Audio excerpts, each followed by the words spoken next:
Namaste. Welcome to Bhakti Yoga Conference 2026, Sacred Community, Walking the Path of Love Together. I'm Happy Jack, founder of Happy Jack Yoga, and our host for today. And this is our second annual gathering, bringing together over 40 monks and scholars, musicians, spiritual leaders from around the world. We opened the conference at Harvard Divinity School, and we'll have our closing gathering at Oxford Center for Hindu Studies. And really together we're here to explore how devotion and spiritual community support us on this path of Bhakti Yoga. As of now, we got well over 6,000 beautiful souls who have registered, including Harvard students, practitioners of Bhakti Yoga, yoga teachers, and spiritual seekers from around the globe. Really, it's meant as a space for spiritual friendship, for shared inquiry, and for heartfelt conversation. If you'd like, please share a comment in the chat. Let us know where you're joining from today, and really wherever you're calling in from. Thank you for being a part of this global Sangha. It's now our honor to introduce today's speakers. Please welcome to the virtual stage, Kishori Gopi and Shamyaprasa Prabhu. I'll just share a few words before we bring them on here. So Shamyaprasa, or Shamya, and Kishori Gopi are spiritual teachers, bhakti practitioners, and co-leaders of the Vermont Bhakti House Sangha. United through their shared devotion to the path of Bhakti Yoga, they guide others in cultivating a life centered on spiritual practice, service, and love of the divine. Shamya has practiced bhakti since 2009 and took initiation vows in 2013. He lived as a brahmachari monk from 2014 to 2021, during which time he studied bhakti scriptures in Sanskrit and Bengali, distributed spiritual literature, and trained as a teacher. Today he leads classes on bhakti philosophy, Kirtan, and Sanskrit workshops, and works one-on-one with students to support their spiritual and wellness goals.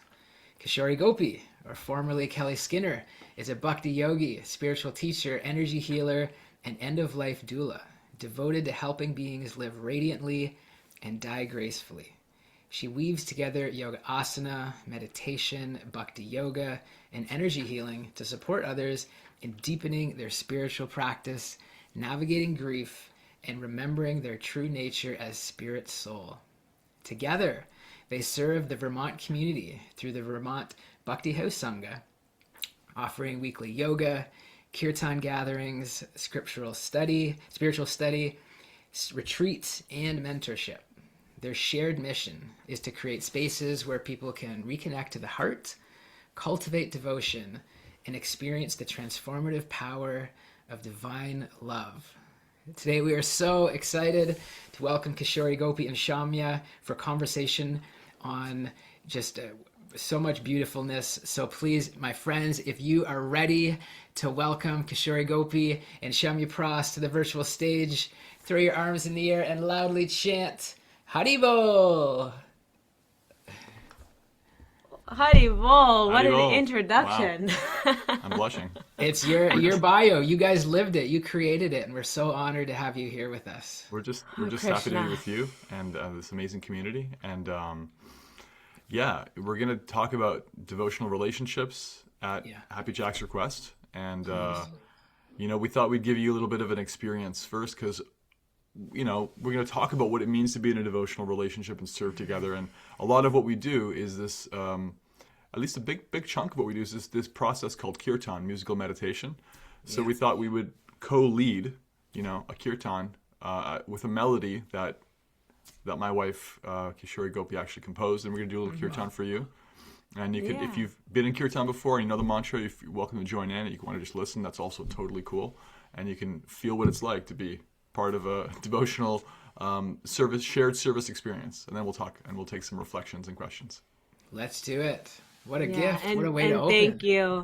Thank you. Am I calling you Happy Jack or am I calling you Rasananda? Okay. Thank you, Happy Jack / Rasananda, for the opportunity to share here again for the second year. We're so humbled to be asked to share among such esteemed teachers and devotees and wisdom leaders. And we're grateful to offer any small token of our practice and lives that can inspire others. So thank you for the opportunity and for creating this incredible space for us all to gather. Thank you. What makes it special is your presence, truly. So thank you so much for being here. And I love that. This is such a gift to open the space with a little kirtan. So why don't you give us a taste? Then I do have one question for you, and then we'll get into the goodness. But please. Okay. So let's drop in.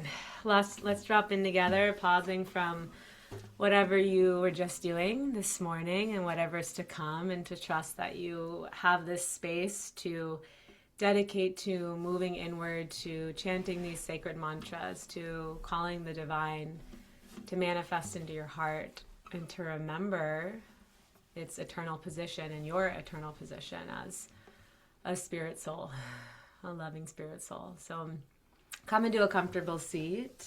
Let's take a clearing breath together. Inhale through your nose, sip it in, sip it in. Exhale out your mouth, let it go.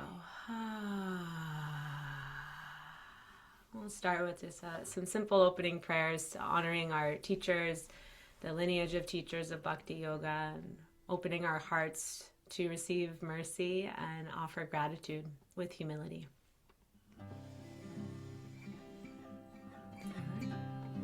Om Jnanatimrandasya Jnananjana Shalakaya Chakshurunmilitam Yena Tasmai Shri Gurave Namaha. Jaya Shri Krishna Chaitanya Prabhu Nityananda Shri Advaita Gadadhara Shri Vasudeva Gaura Bhakta Vrinda.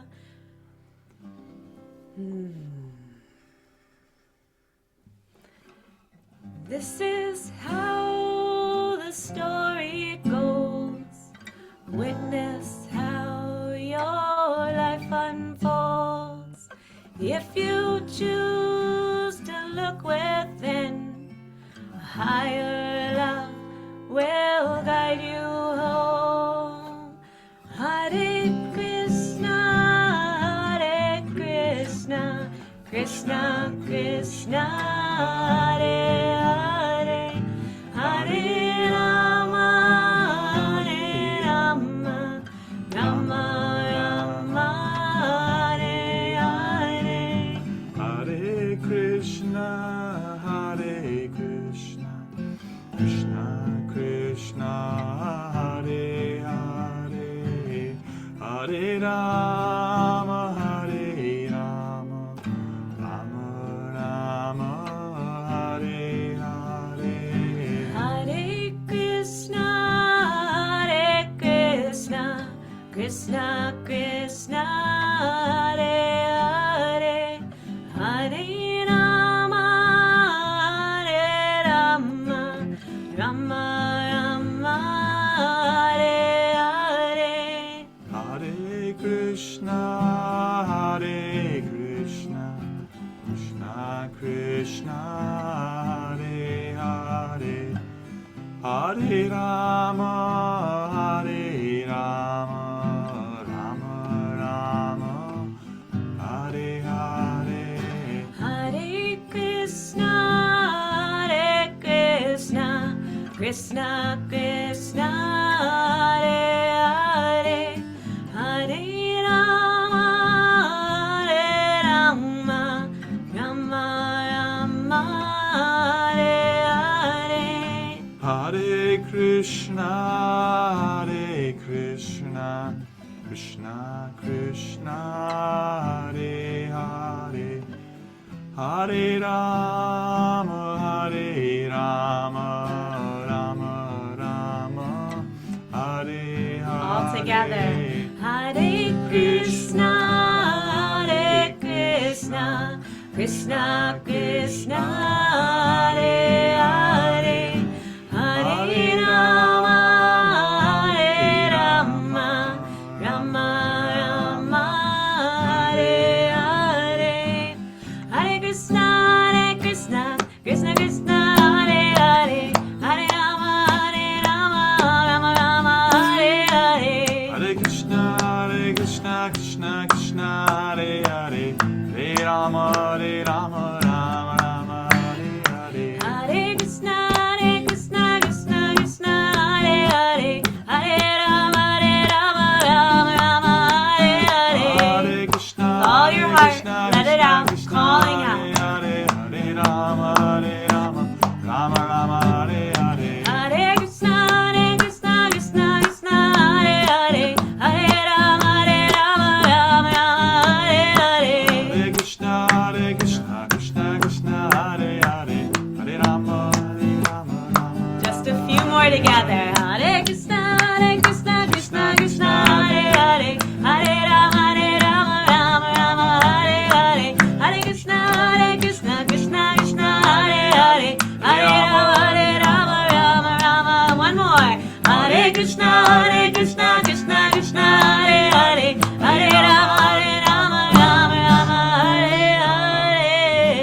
drop of divinity. Call and feed that spirit seed. A higher love will guide you home.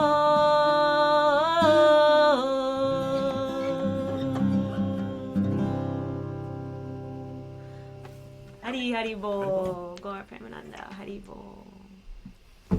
Haribol. Oh my goodness. What a beautiful way to open this space. Thank you so much, Kishori and Shamya. I know you've got so much beautiful wisdom to share. And just before we jump in, a question that we love to ask our beautiful souls is really what brought you to the path. So we get a sense like Shamya, you spent years living as a monk, studying the scriptures. Kishori, your path really brings together bhakti and healing work and even helping people at the end of their life. And what were the key moments on your individual journeys that eventually led you to this shared devotional life together?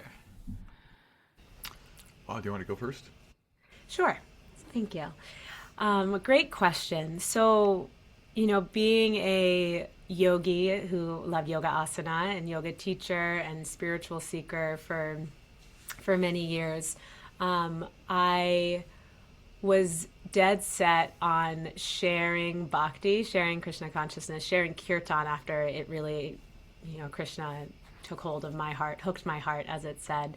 And through me, using me, allowing Krishna to use me to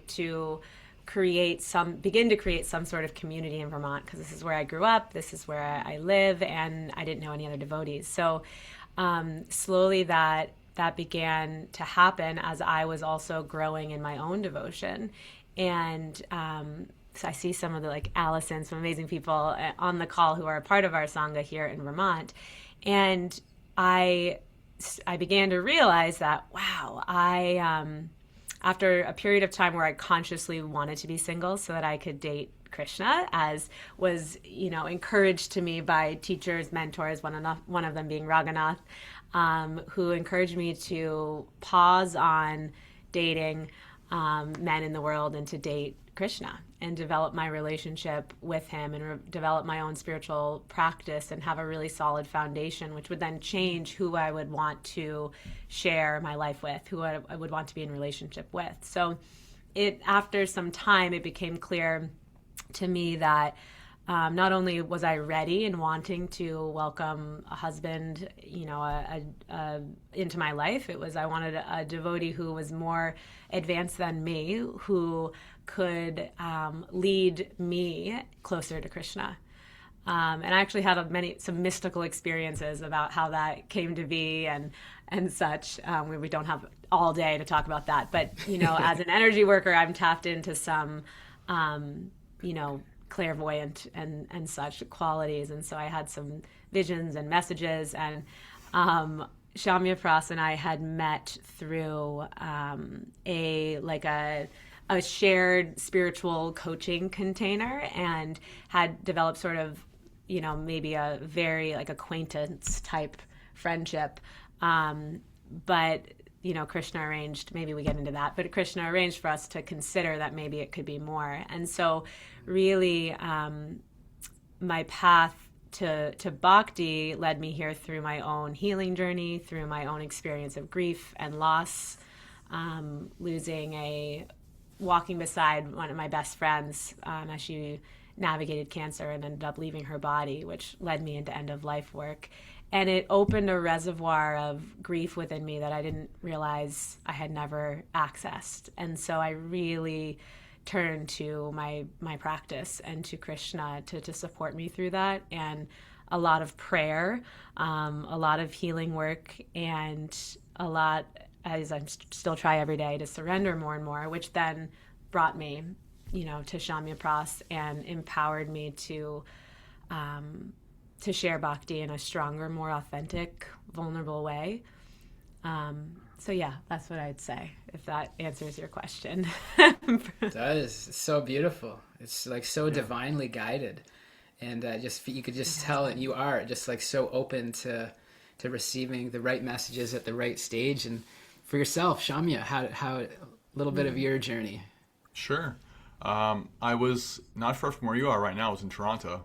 I grew up there, and was finishing a master's degree, and I was,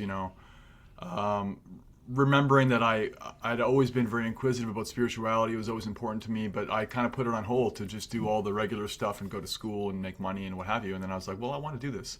And I started really exploring Kirtan, which I'd experienced before in Thunder Bay, Ontario, and I thought was very interesting and cool, and it was different than anything I'd ever experienced before. That got me into the association of practitioners of Bhakti, and I started reading Bhagavad Gita, and I was like, wow, this is some really deep wisdom. I don't understand anything. And I started practicing daily chanting, and all of a sudden my brain fog started to drop, and like I felt like my heart was opening up, and things started to make sense in the books, and I thought, no, there really is a lot of really practical wisdom here. And, the stars aligned, and my life was organized in such a way that it made a lot of sense for me to try the monk thing. And I loved as an older brahmachari. Yeah, I was 33 when I joined the ashram. And I was like, well, I'll try this for a little bit, 6 months. And I was there for 7.5 years. It was just wonderful opportunity to dive in. My main thing was really studying and teaching, because I just found so much nourishment in these ancient teachings that is so relevant today. And at some point, it became apparent to me that, I'm good at this, I like it, I enjoy being a monk. At the same time, there's just so many people that I want to reach who are never going to be within my circle. And I started practicing Bhakti before I was a monk, so I know it's totally doable.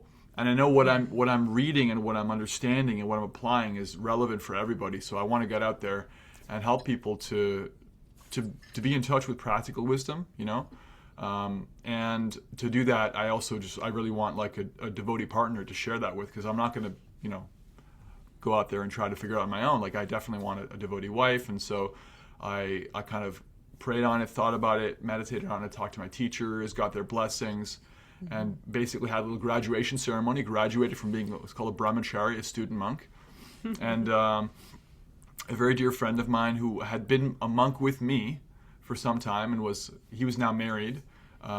He was hosting this little teaching container, and we met through that, and I went to India. I went to India with him for the first time. Him being our mutual friend, Madhuri Puradas. Yeah, and so he knew me really well, and he knew and cared for her, almost like an older brother kind of vibe, like fatherly, protective, and wanted to make sure she gets a good quality guy. And so he vetted me that I'm a decent personality, and we started to get to know each other through him. And it's been a wonderful blessing, Krishna. Like I just, I consider myself fortunate. I didn't have to like look and search and figure it out. I just put my intention very clearly, like what I wanted and needed, and what the service looked like and what it required. And I left it to Krishna and his devotees, and that's, we're going to talk about that, but that's kind of like big picture how I came to Bhakti, and how this relationship manifested for me. So beautiful. I love it. And can I just add one thing I forgot to mention? I want to really, glorify and offer gratitude to Raghunath and Kaustubha as well with Wisdom of the Sages, as that was a huge part of my Bhakti journey, and traveling all around the world, India, Colombia, Italy, with them, and along with Madhu, really like being my guides as I was coming into Bhakti, as I never lived in an ashram, and I'm so indebted and grateful to them as well. Beautiful. I Sorry love to it. interrupt you. No, it's all good. It's beautiful. So, of course, what we want to hear now is like more of, when the relationship came together. And I believe you guys have some things prepared to share, and then we'll get into a dialogue. But I'll turn it over to you, and please. Yeah, so we wanted to talk first about what kind of is a devotional relationship. Like what does that mean? Because relationships are actually like what make the world go round. We're actually relational creatures. It's just universal. Animals have relationships. We're actually like talking about something that's a little bit unique, and that's in the sense that a devotional relationship is kind of reframing things. Instead of kind of asking like, I think the unspoken question that's there in any human relationship is like, what does this person do for me, right? How do they make me happy? How do they make me happy? And that's fine. That's definitely a thing that we have to address, like, but at the same time, the thing that makes it a devotional relationship is how can we serve the center together? Like, how can we serve Krishna, higher power, together? Like, what is it that we're doing? And how does that work?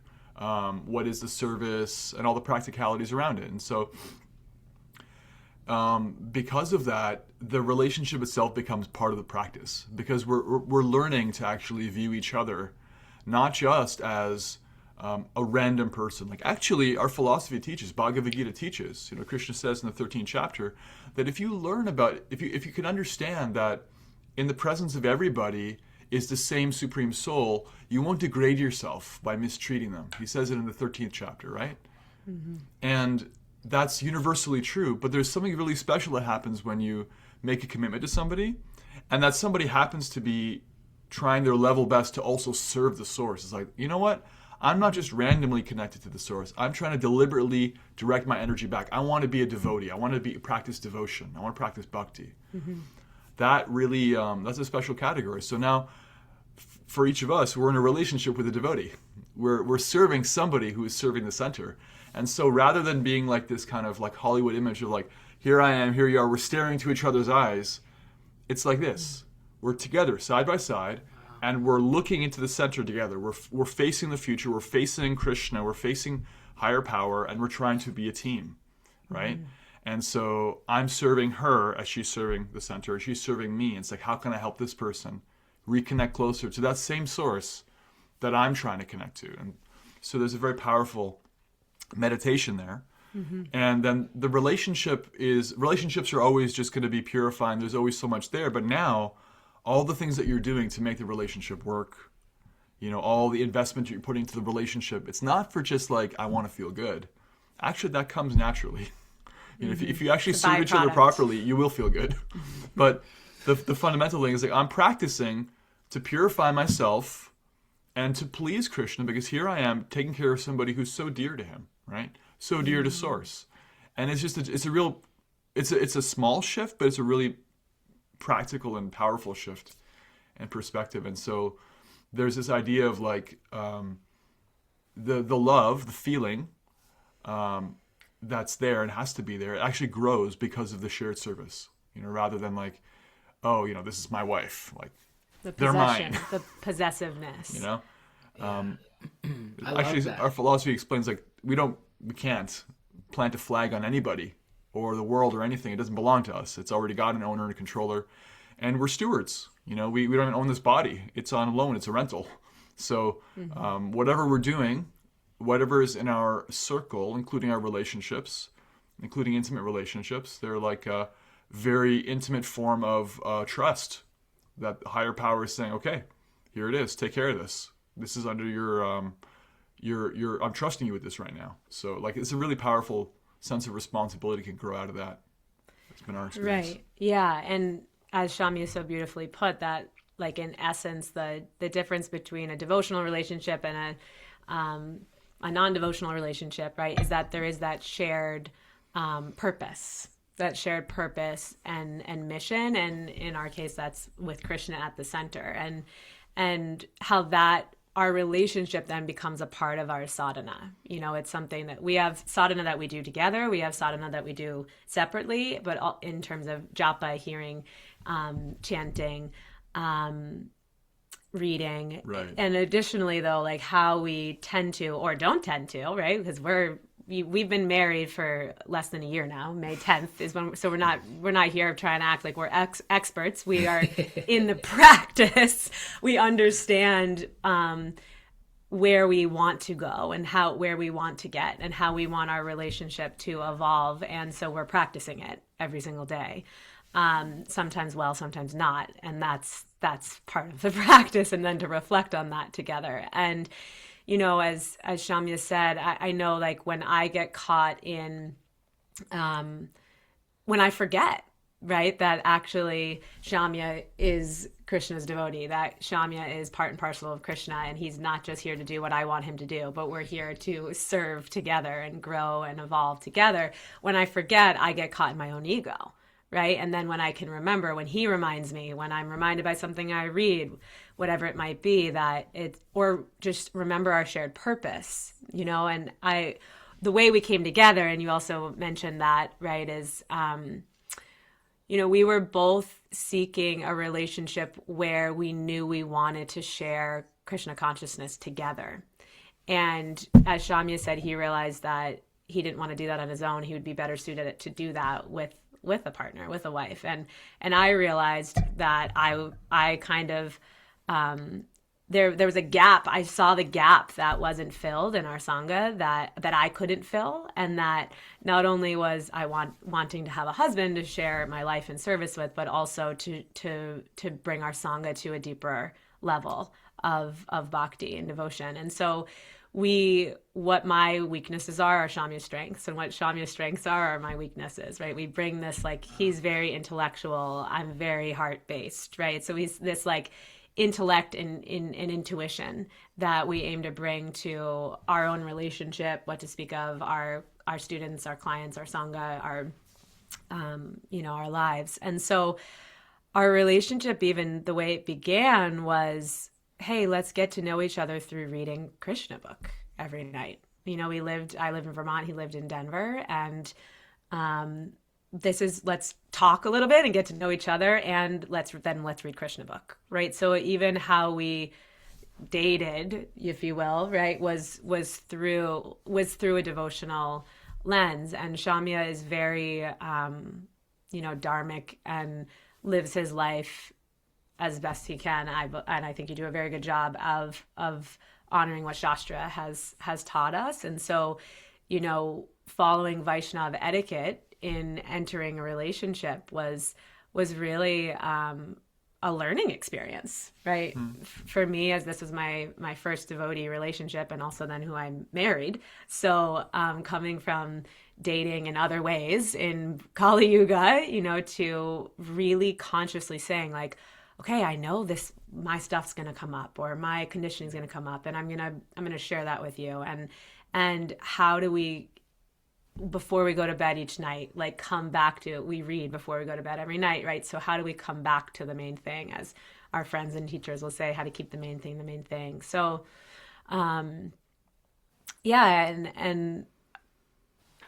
we believe, right, and Shamya touched on this before we even shared Kirtan, that there needs to be attraction, there needs to be a compatibility, right? That's very important. And in a devotional relationship, there's a shared spiritual alignment, and there's actually many couples who don't even necessarily practice the same faith practice, right, or the same spiritual path or religion, yet they share the same connection in their devotion and faith. And so that can work beautifully too, or there's support in a relationship from one side or the other. And in our case, we have the same practice and the same mission. Something we both did before we met each other, and I'd recommend to anyone who is single and maybe looking to start a devotional relationship, is to write a wants and needs list, where we were, by different mentors, different teachers, instructed to do this before entering a relationship while you're single, so you can get clear on what is it that I want and what is it that I need. Like, what I need is a non-negotiable, like, that they, for example, like, for me, it became, they have to practice Krishna consciousness and be more advanced than me. Otherwise, I knew I'd fall into, like, being the teacher, and I needed to not be the teacher in my relationship, right? Whereas, like, a want was skis, it's like, but if he doesn't ski, it's not a deal breaker, right? It's something he could learn or support me in doing, right? So what is it that is really true to my heart? What is just a desire that I could let go of? And what is a necessity to actually lead me closer to the destination that I want to go? And for us, that's closer to Krishna, right? So for me, in writing that list, I can say, as someone who's in lifelong recovery from codependency and being a people pleaser, I know that if I didn't have that list, that as soon as someone showed up, I may have been so excited that they were there that I would have missed these things that actually they're not going to fulfill that deep need that I have. So you take it to journaling, you take it to Krishna in prayer, and you take it to your teachers and your mentors who really, are keeping their eye out for you, and those that really knew me, and then those that really knew Shamya, and then, getting blessings like that. Yeah. And similar for me, and just, even getting my Jyotish, my astrological reading to see what like my tendency is, and kind of confirming with people who know me well. The basic idea of the culture of bhakti is that we want to be really practical about all these things. It's really important to be practical about things like compatibility, because what we find is that people, when they're together, they're in a relationship, then you want to stay together whether you're compatible or not. And compatibility is actually a super practical thing. Like, do you actually have the same goals out of life? Same values. And so shared spiritual alignment is also something to be considered really practically. So I tried to do that. I was instructed, and I think I did. And I feel really fortunate that, the system works, because you don't want to be trying to figure that out afterwards. It's like, well, I'm in this, and how can I mean, you could do that. You can work at it together, but it's easier if you vision and you know yourself first really well, and you ask for what you need, and you make it clear, like, what I'm not going to settle for. Then you're calling that. You're calling for like the thing that you're really ready to commit to, and that you're aligned with. So, wow.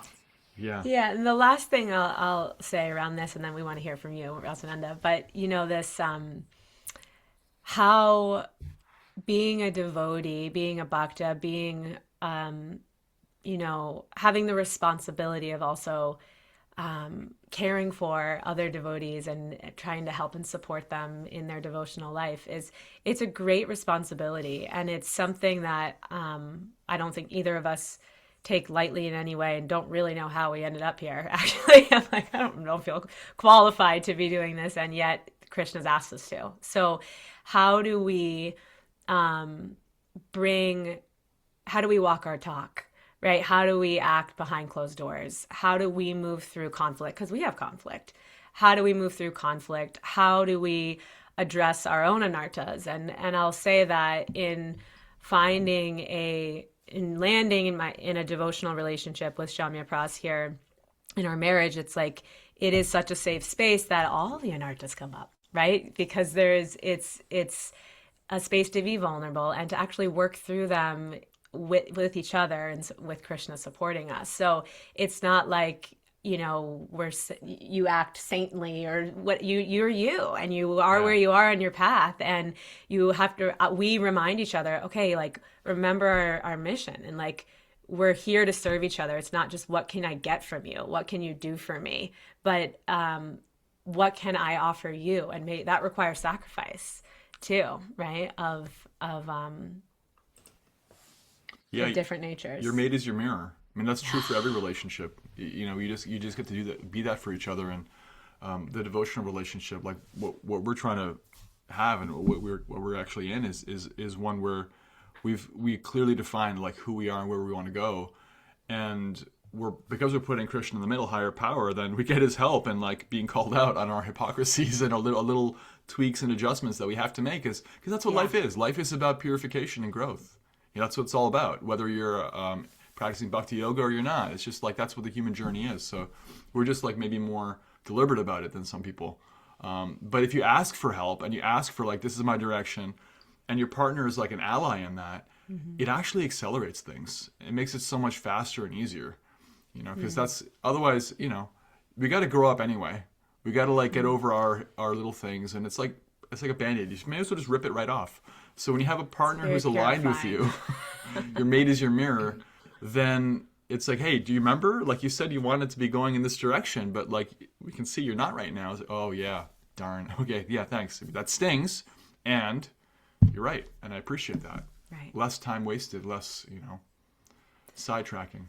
Yeah, it's that authenticity and purification, and whether you're on this, maybe there's some in the room that are in relationships and their partners aren't practicing, bhakti, and you can still you still become purified, right? Yeah. You can still show up authentically and share what your needs and wants are now, because maybe you've been married for 30 years and that changes and evolves, right? So it's not like you only can have a devotional relationship if you're both devotees of Lord Krishna, right? It's like you can have a devotional relationship if you are willing to see your partner as part and parcel of the divine, and to try to train your mind to shift from what can I get from you, from what can I give to you, and not just on needing something in return, but how can I serve you? How can I serve you? And then things shift, in miraculous ways. Unbelievable. I'm seriously speechless. Like, it's just such a beautiful gift to hear how intentional and how beautiful you approach your relationship. I've been married twice and unmarried, and now I'm just seeing, like, wow, how different past relationships would have been. I wasn't a devotee back then. But just such a blessing to be able, I just love this idea of, this metaphor, and not looking at each other, the Hollywood style, looking into each other's eyes, but standing side by side, looking towards divinity, serving together, serving each other, like this idea of a relationship being a place that you go to give, not to take. It seems like, the world would be, we were talking before we went live, a little bit of craziness going on in the world right now. Yeah. The world would be a very different place if all of us approach relationship, whether it's intimate, whether it's friendship, whether it's, transnational, with this. Oh my goodness, I love it. Yeah. Yeah. And it takes effort and energy and practice. And you're allowed to mess up. That's okay. But the whole point is, like, we're learning how to treat each other as divine beings. Everybody. That's the whole purpose here. That's life. And the intimate relationship is like a special opportunity to practice that, where you're like face to face with your own, shortcomings, and face to face with somebody that you're taking special responsibility for and that you have special affection for. So, and you're allowed to mess up. We all mess up. I regularly make mistakes. You do? Yeah, not you though. So I'd love to hear. This is just amazing. So you serve together. You both lead the Vermont Bhakti Yoga House, the Bhakti House. And so what happens in a relationship when the two of you, when you come together, when you serve, what happens in the relationship? What happens in the relationship? What a beautiful because question. Of serving together. Yeah. I can I say something for a second? Yeah. I think how I fell in love with Shamya was really through witnessing him teaching. Was actually the moment I realized, oh my God, I think I love this man, this devotee, right? I find it really beautiful to, and maybe you feel this way too, we'll see, to witness him, being a conduit. And he shows himself in a way that, he shows himself very fully. He's silly. He makes jokes. He's very intellectual. If you get to know Shamya at all, he's brilliant and like a Vedic scholar and Sanskrit scholar, and and he's able to teach and share in a way that is very approachable and makes it modern and contemporary, and how to access these incredible ancient texts and how they apply to us now and to individuals if they ask questions. And so, in my experience, sharing together, teaching, preaching together has deepened our connection, has elevated the sort of level of like admiration and like respect in many ways. And I think that getting to be a part of like a dynamic duo, and to know that that neither one of us has to carry it all, and also our Sangha carries so much, and our Sangha does so much seva, and I'm so grateful for we are so grateful for all of them. And I see a couple of you on here, and they're just incredible. And before that was really established, I remember feeling, and before Shamya was in my life, I remember feeling sort of not necessarily the weight in a bad way, but there's just like, I need help, and to lead a community, I need help to get closer to Krishna. I need help to work through my anarthas, right? I need help. And like just bringing that to my japa and my prayer, and which was, not Krishna, please send me a husband so I can be happy and gratify my senses, but Krishna, please send me a husband so I can stop being so distracted thinking about wanting a husband, and it's affecting my service, right? And so in Shamya coming, and then us getting to share and work through and navigate how to do it as a couple, right? How to live in the material world as devotees, and how to do my best to support Shamya in coming from being a brahmachari to re-entering material life, and of course we've had difficulties and we've moved through them, sometimes gracefully, sometimes not. But yeah, I think it's really deepened our devotion, not only to each other, but to Krishna. Could you share on that? Like you very openly and vulnerably shared that, challenges arise, we're not perfect. How do you bring bhakti into those moments, right? Rather than letting the ego, needing to be right, just practically, how do you bring bhakti into that moment of challenge? It's a great question. I'm going to let Shami answer that, because one of my anarthas is I find myself I get caught in thinking I'm right. So that's something I'm working on more and more in our relationship. So I'm going to he's better at that. So I'm going to let Shami answer that. Nice. So your question, can you repeat the question for me? So essentially, when a challenge comes up, when it arises, how do you bring what does that look like practically to bring bhakti into the moment? Navigating that. Well, one thing that really helps is having steady service. We mentioned when we were first getting to know each other, we had a distance relationship. We were on the phone talking to each other, and we were asking each other questions and getting to know one another. But also we read every day the Krishna book. Mm-hmm. And it's something I did before I was a monk, because it's just a really nice thing to do right before you go to sleep. Read a couple paragraphs, super sweet, pastimes of Krishna. Go to bed, maybe you dream about him, And as a monk, I did that too. And honestly, we do it every day. Yeah. Every night before we go to bed, we read a Krishna book. And so having these little pillars where it's it doesn't matter whether I feel super in love with this person. It doesn't matter whether there's a conflict. There can be a conflict or no conflict. We do this because it's bigger than my feelings. It's bigger than her feelings.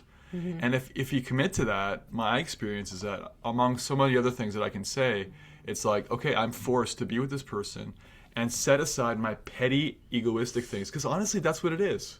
That's what it is.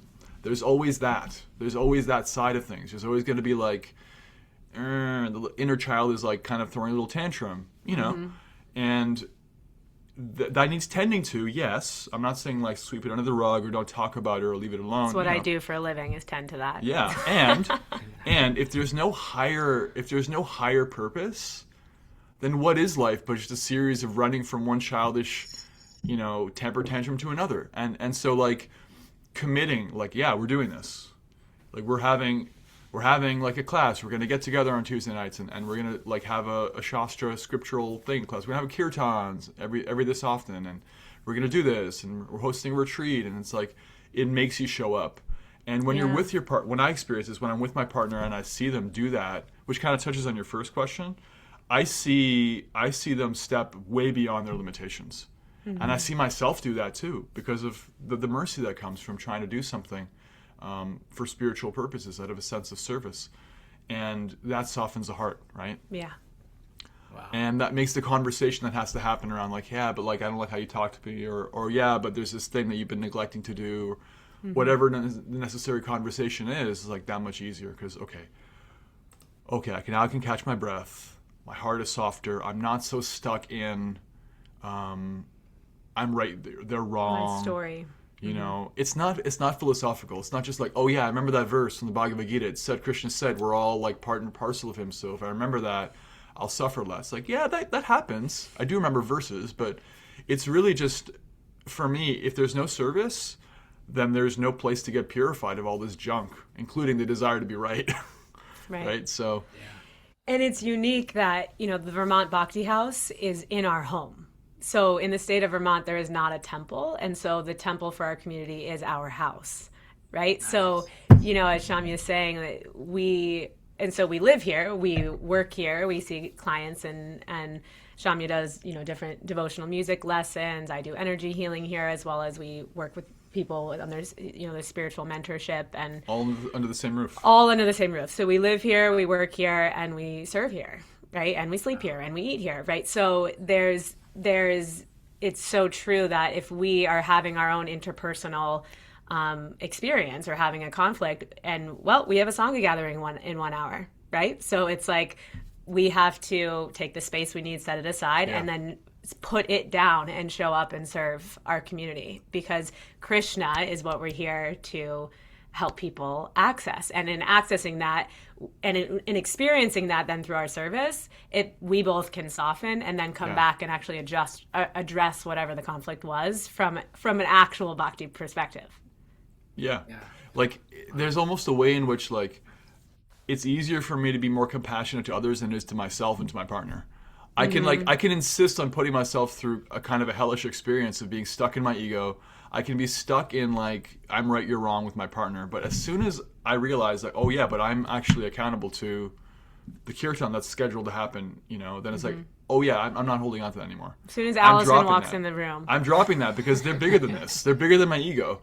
So I've experienced that just trying to spread bhakti, trying to take responsibility for other people to get a positive experience, which whatever challenges are there, at the end of the day, bhakti is such a wonderful process. It's so full of positive experiences. We just want to give that to everybody. So when you do that, then Krishna helps you. It's like, okay, you're trying to help me to share my mission of helping other people connect to me. I will help you to get over your own stuff. Amazing. Get out of your own way. So I love, this is so inspiring and so helpful. And I'm looking around some of our friends here who are married, who are in relationship. And now a question for those of us who are not in relationship, and say if we're aspiring for a beautiful, devotional, service-oriented, seeing the soul in your partner type relationship, what guidance would you have for the seekers who are like, right, they've kind of discovered bhakti, discovered yoga, they have this yearning. What would you offer them? Yeah. First, I would say do that wants and needs list. Hands, it may seem silly or trivial, like so important. And look back, and I've looked back at it, I'm like, oh my God, yeah, it works, right? Then pray,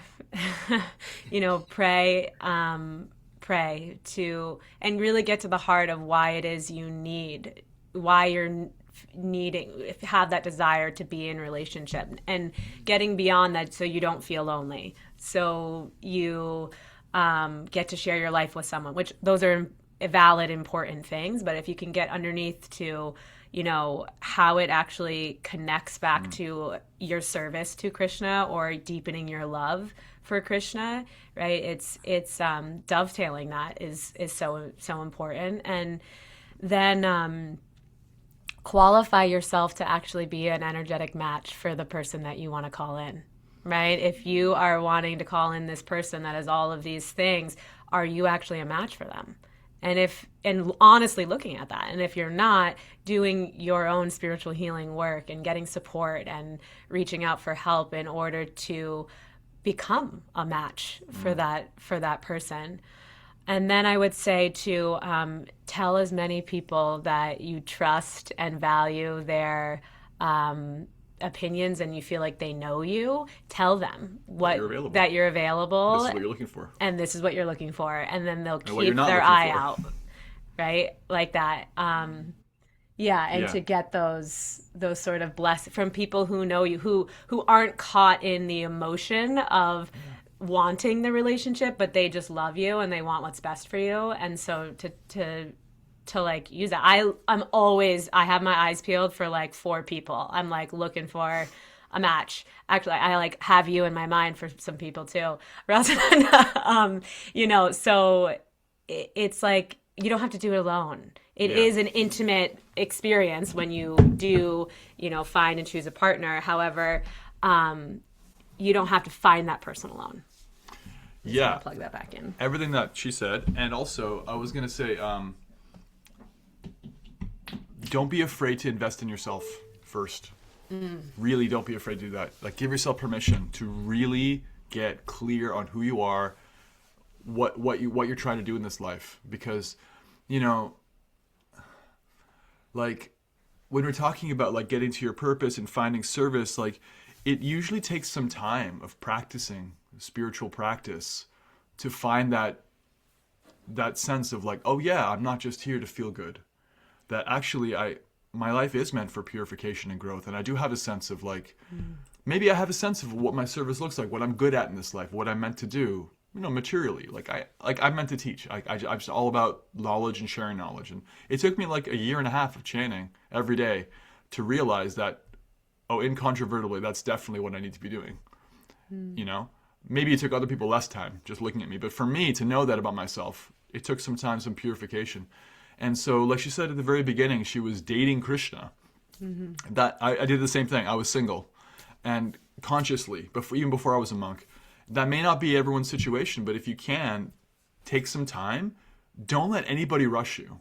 Don't feel like you have to settle. Give yourself the time you need, because the practice that you're doing is what's going to open your eyes to what you really need. Otherwise, if you're like, I have no practice and I want a relationship, I don't want to do both at the same time, what happens is that you end up changing so much that the things that you want now are not the things you're going to want a year after starting to practice.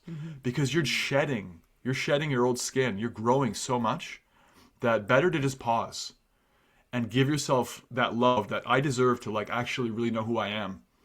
And let Krishna show that to me, right? Let higher power show that to me through this practice, where it's japa, whatever your practice may be, and then let that manifest. And I've seen that over and over and over again in people's lives. It's just it really makes a big deal, big difference. Wow, so beautiful. I've got so many more questions. Follow us, but we just heads up, we are going to open it up, audience Q&A. If anybody has a question for Kishori, for Shamya, throw your virtual hand up, get our attention. Okay, Swati. Yay! Hi, Bull, sweet Swati's soul. up first. Mumbai in the house. Swati. Oh, we can't hear you somehow. There's something with the audio. No. But you're not muted. No, it's not muted. Yeah, write it in the chat. See if you can kind of reconnect. You can write in the chat, maybe. Yeah, put it in the chat. But let's, then we got Achintya Murti Devidasi, dear friend in Delhi. Hare Hi, Krishna. Bull. Hi, Krishna. Hare Krishna. This is it was a really good session. Like, it was very enlightened. And I have a question for one of my friend, devotee friend actually. So she's a devotee, and she is like, she's kind of attracted, devoted. I mean, she's very good devotee, but she's kind of attracted to a person who is a non-devotee. I suggested her that you should go for a devotee, but she said that I am helplessly attracted to that person, and he's such a good person. He's not a devotee, but he's such a good person that he helps me to see Krishna, right? Like that, she has explained to me. And the thing is, I'm kind of confused that what should I suggest her? I mean, she should go for that relationship or she should come back, because she said that I prayed to Krishna that I should come back from that because he's not a devotee, but he's such a good person, He's such a supportive person that I mean, I can't help myself but falling in love with that person. So what is your view on that? Well, we're not exactly like matchmakers, but I will say just practically what I've seen in life is that it's very difficult to tell somebody, you must do this, you must not do that. Like, everyone has their free will. Like you can offer wisdom, you can offer, and clearly you've done that. You've offered your perspective.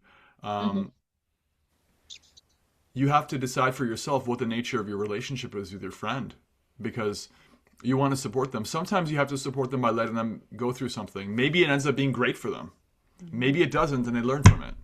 But if you're there and you're like, no matter what, I unconditionally support you, because whether I agree or don't agree, you're my friend and I love you, and I'm here for you. If they know that, then that's also a service you can perform. It may not necessarily be your role to tell them, actually, no, you're making a mistake here, and I insist that you change this. Like, how much you can say, it's very dependent on the relationship. People, it's so hard for them to hear feedback like that. And also, how sure are you that it really is not good for them? So these are questions only you can answer, but don't think that just your ability to make a difference ends just because they don't do what you want them to do. you're always there. You're always a friend. And whether one makes a mistake or the thing that looked like a mistake ends up being good for them, life goes on. So they'll continue to learn anyway. That's my take. Yeah. And a really key aspect that you shared is that this person who's a non-devotee is very supportive of her practice. Yeah. And I really believe that if that's present, that you can have a beautiful, successful, loving devotional relationship, whether you're both devotees or not. But if there isn't the support, or if there's, it becomes more difficult, let's just say.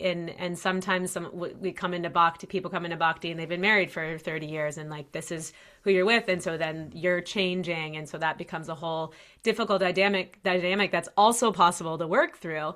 And if you're single and you're trying, you've already established your foundation in Bhakti and your conviction within it, then it becomes quote unquote easier to date a devotee, right? But that doesn't mean that's what is meant for that person. And so as long as there's that support, I believe it's possible. Yeah, and as Shamya said, your role is to support and offer wisdom if asked. Ask, give advice if asked, and otherwise, I have been asked always, like from her, and whatever, like I said that, like, if Krishna is dragging you towards that, I don't have to say anything, but you have to check that your devotional, whatever devotional service you're doing, that should be intact, like that should be there. Doesn't take away from that. Yeah. One other piece that we didn't touch on, but I think is really important, is that to develop, in really creating a conscious, devotional, spiritual relationship, we're taught, and what we practice was like really developing an emotional relationship first before a physical, emotional intimacy before physical intimacy, because that really clouds your judgment. And as soon as there's physical intimacy, it's really hard to make a sound decision and say, and to look and to see the red flags, or to see the non-compatibility if it's there. And so developing an emotional intimacy first, and really practical. Yeah. And like meeting in that heart space versus the physicality, which heart space, and also like, is this person even aligned with my values? Because if they're not, don't get yourself in a situation where you're like, but I really love them. Well, I mean, if you knew that they weren't compatible with you at all, why did you put yourself in a situation where you got to like disentangle now? Like, the world is full of relationships or failed relationships where people created problems because they weren't practical and no one was practical for them. Because it's based on attraction and infatuation. Right. First. Yeah.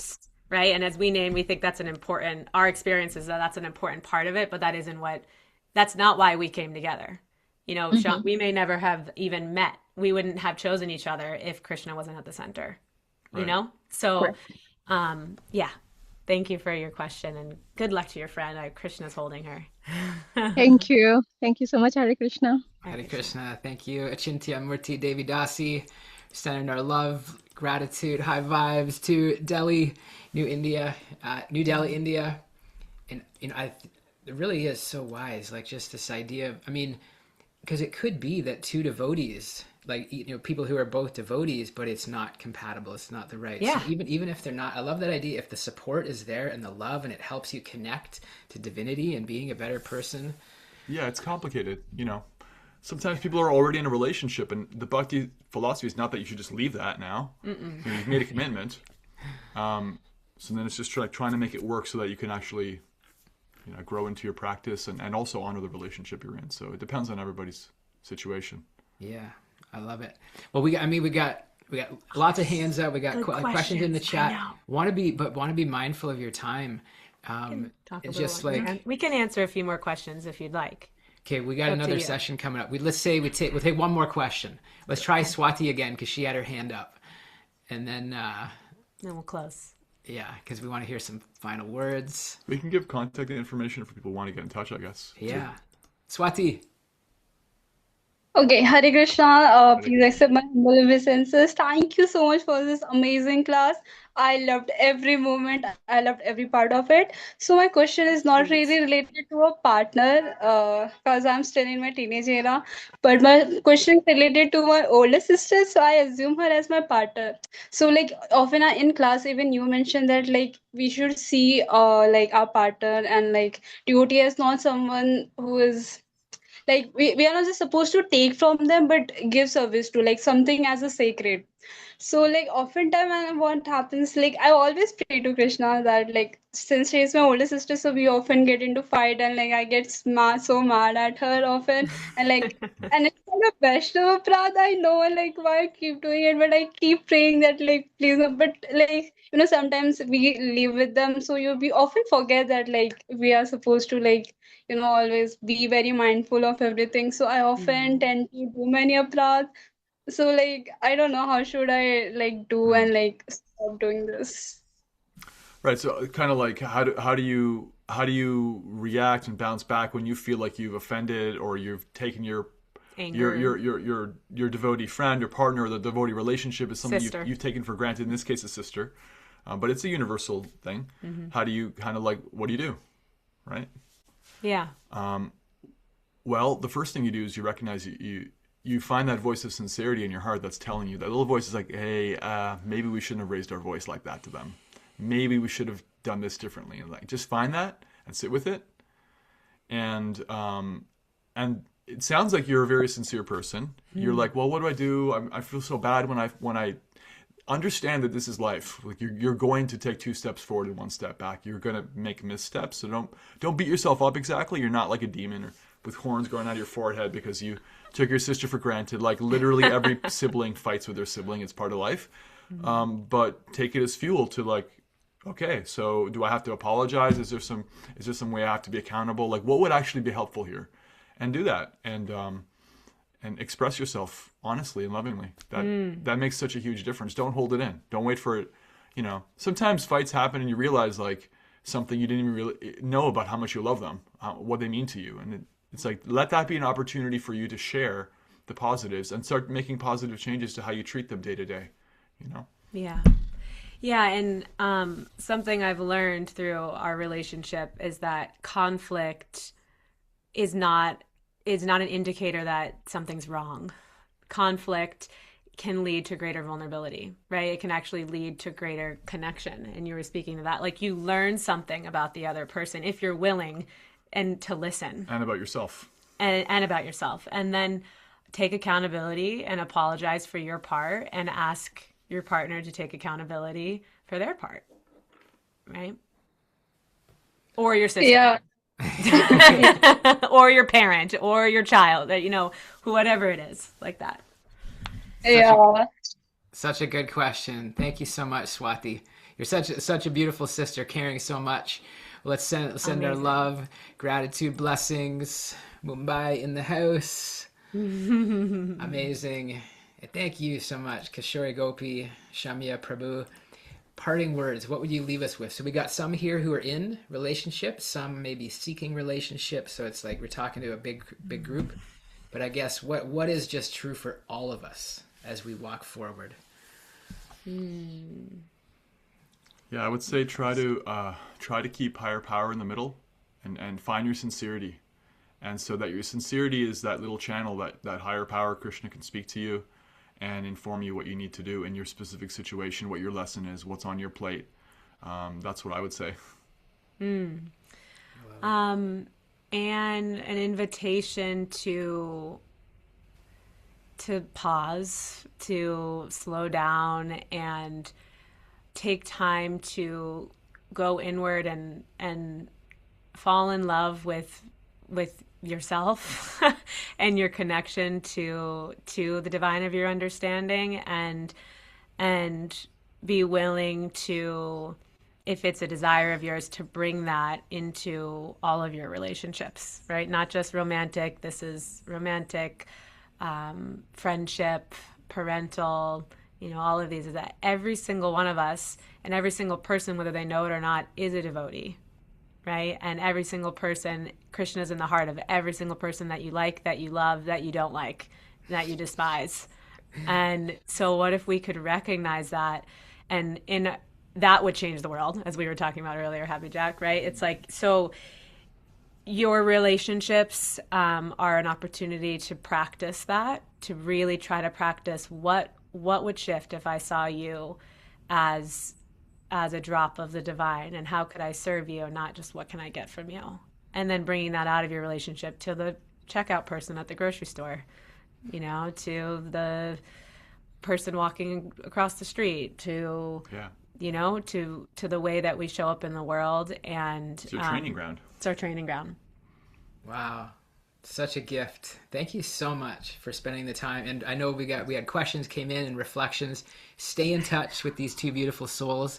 We'll share links under the replay, you know, website, Instagram, you know, however, stay in touch, get your questions answered. Certainly if you're in Vermont, you got to get connected, and even worldwide with everything online. But just thank you so much. Yeah.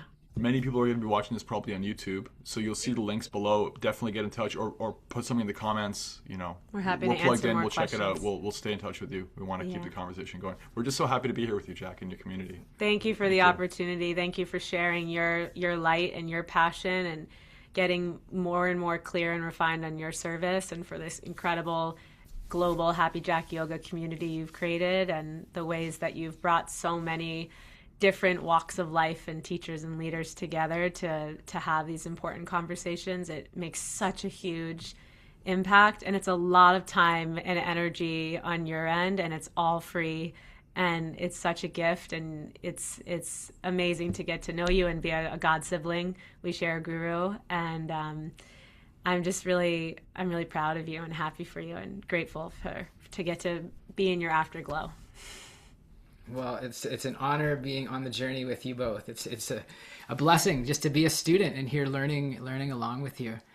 So friends, wishing you an amazing rest of the day. We got another session coming up with Puja Sadhvi Saraswati Bhagavati coming up in just under an hour.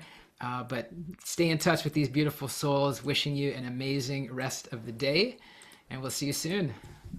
Hare Krishna. Hare Krishna. Hare Krishna. Hare Krishna. Hare Krishna, Mataji. Hare Krishna, Hare Bol. Hare Krishna.